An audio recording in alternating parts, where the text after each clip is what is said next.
Como sabemos, a doutrina católica é fortemente atacada como antibíblica. Os caluniadores da Santa Madre Igreja, desesperados por provar suas teses, recorrem a inúmeros versículos da Sagrada Escritura para justificar seus ataques. Entretanto, os caluniadores esqueceram-se de ler em sua Bíblia mutilada e com tradução dúbia o segundo livro de São Pedro, capítulo 1, versículo 20. Antes de mais nada, sabei isto, que nenhuma profecia da Escritura resulta de uma interpretação particular. Ora, os caluniadores não têm união nem mesmo nas doutrinas evidentes da Sagrada Escritura, posição que foi ironicamente criticada, inclusive por Lutero, que disse: este não aceitaram o batismo, aquele nega o sacramento, o outro põe um mundo de diferenças entre este e o último dia. Alguns ensinam que Cristo não é Deus, outros ensinam isto e aqueles outras coisas. Existem tantas citas e credos como existem cabeças. Nenhum aldeão é tão rude como quando tem sonhos e fantasias, que creem haver sido inspiradas pelo Espírito Santo e ser um profeta. O poder de interpretar a Sagrada Escritura é exclusivo do magistério da Igreja. Veja que quando surgem as primeiras dúvidas sobre a circuncisão, os apóstolos não mandaram ninguém ler Bíblias, mas convocaram o primeiro concílio da cristandade. Quais são as pilastras da Santa Fé Católica? As colunas que sustentam a doutrina católica estão em 3 pilastras: a Bíblia, a Sagrada Tradição e o Magistério. Vamos conhecer um pouco mais sobre elas.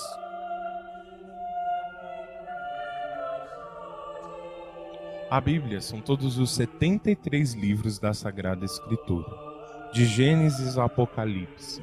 Esses livros são totalmente inspirados por Nosso Senhor e nos levam a conhecer em maior profundidade a verdadeira face de Deus na história. O Catecismo da Igreja Católica exclama o seu amor e zelo pela Sagrada Escritura.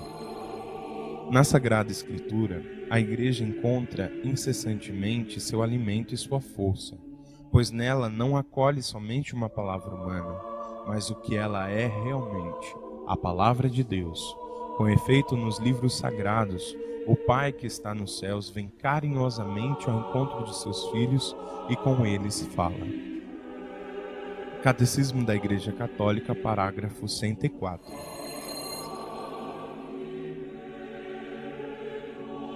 Foi à Santa Igreja que foi entregue o poder de zelar, guardar e transmitir a Sagrada Escritura a toda criatura. Graças à Igreja que conservou todos os escritos da Bíblia e passou os ensinamentos oralmente, que podemos chegar ao conhecimento da verdadeira doutrina. Como São Jerônimo, o primeiro a traduzir a Bíblia, dizia: aquele que não conhece as Escrituras não conhece o poder de Deus, nem a sua sabedoria.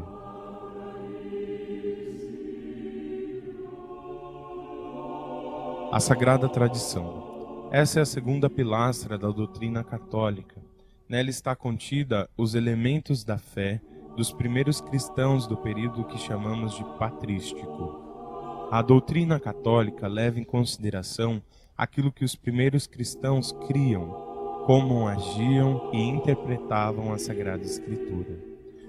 Alguns dos mais famosos escritores patrísticos são Santo Agostinho, Santo Inácio de Antioquia, Irineu de Lyon, Santo Atanásio, São João Damasceno, entre outros. A Sagrada Tradição não são apenas ensinamentos escritos, mas é a história da Igreja vivida. Essa afirmação é simples, se entendermos e observarmos que, no início, a Igreja vivia o ataque dos hereges arianos, que contestavam que Cristo era Deus. Ora, neste tempo, o cânon do Novo Testamento não estava definido, e alguns usavam partes que futuramente seriam reconhecidas para contestar as afirmações da fé de sempre. Os católicos tinham como prova a história da Igreja, através de sua forma de culto. Ora, se eles faziam um culto de latria a Nosso Senhor desde o início, Como poderia Jesus não ser Deus? Por isso, o Catecismo da Igreja nos ensina no parágrafo 97.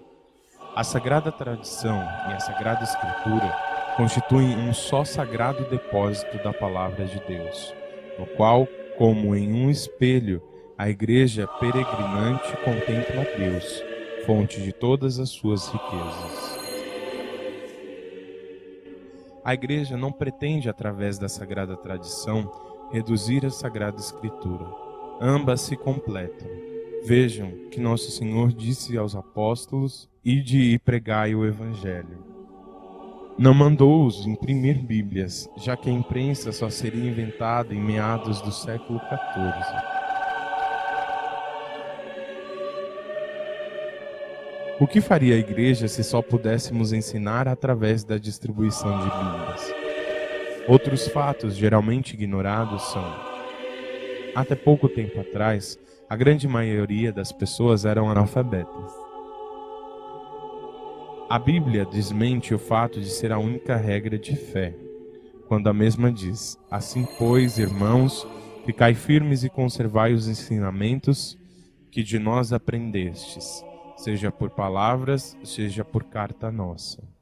Eu vos louvo por vos recordastes de mim em todas as ocasiões e por conservardes as tradições tais como vô-las transmiti. Porque o sábio escuta os antigos. E tantas outras afirmações.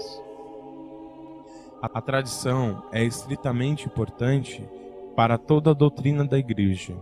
Através dela, nós sabemos, por exemplo, como foi a morte de São Pedro e São Paulo, como se sucedeu a fé apostólica, como os primeiros cristãos eram perseguidos pela veneração aos santos, como Maria foi elevada aos céus, e etc. Logo, a fé na tradição não contradiz a Sagrada Escritura, mas nos torna mais maduros na verdadeira fé, confiada aos apóstolos, sucedido pelos bispos.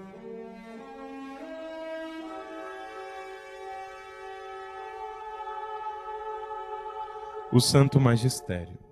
O Santo Magistério pode ser representado pelo Papa sozinho, quando se pronunciando numa bula e decreto dogmático, ou unido aos bispos num concílio ecumênico, falando de forma infalível. Isso ocorre quando os mesmos ensinam uma doutrina dogmática, ou seja, uma doutrina de obrigatória aceitação por todos os católicos, pronunciada em ex cátedra.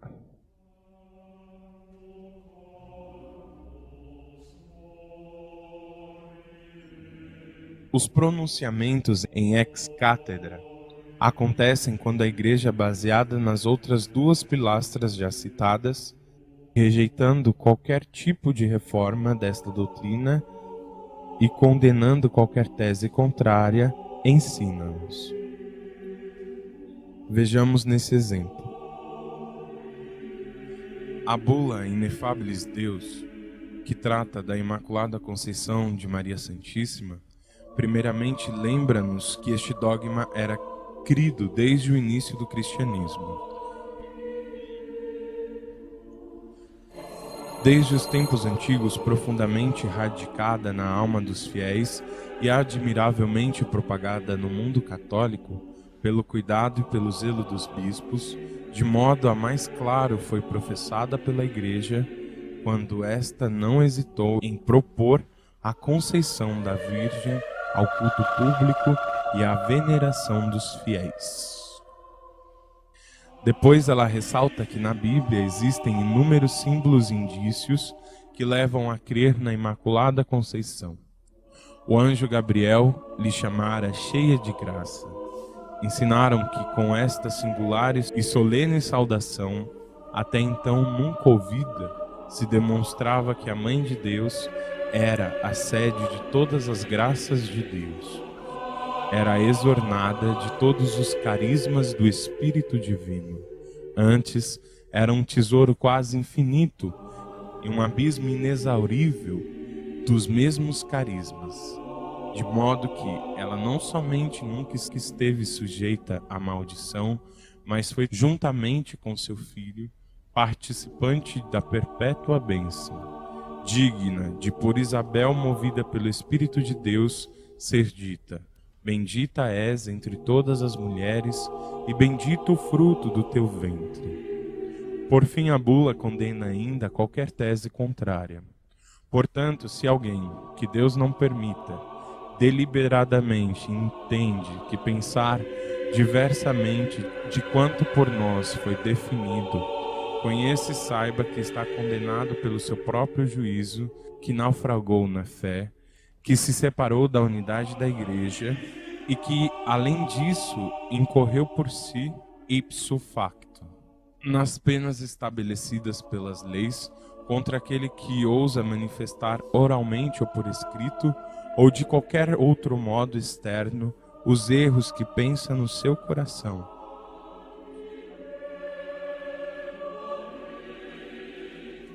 Neste exemplo vemos como é que o magistério da igreja age, quando quer ser e é infalível. Deus, na sua infinita graça, quis que a igreja fosse infalível nos assuntos de fé e moral, através das chaves que o Cristo entregou a São Pedro, e posteriormente aos apóstolos. Ele deu autoridade e poder à igreja nascente através dos apóstolos, como confirma a Sagrada Escritura. Igreja de Deus vivo, coluna e sustentáculo da verdade. E ao entregar as chaves do reino dos céus, confiadas na pessoa de São Pedro, com a promessa de as portas do reino do inferno jamais mais prevalecerem. Se a igreja errasse ao ensinar, ela teria sido vencida pelas portas do inferno. O magistério é responsável por discernir entre os inúmeros escritos da Sagrada Escritura e da Sagrada Tradição o que realmente é aquilo que Deus quis revelar à igreja. As outras duas pilastras confirmam o poder dogmático da igreja, sem cessar. A Bíblia conta-nos que os primeiros cristãos perseveravam, eles na doutrina dos apóstolos, na reunião em comum, na fração do pão e nas orações.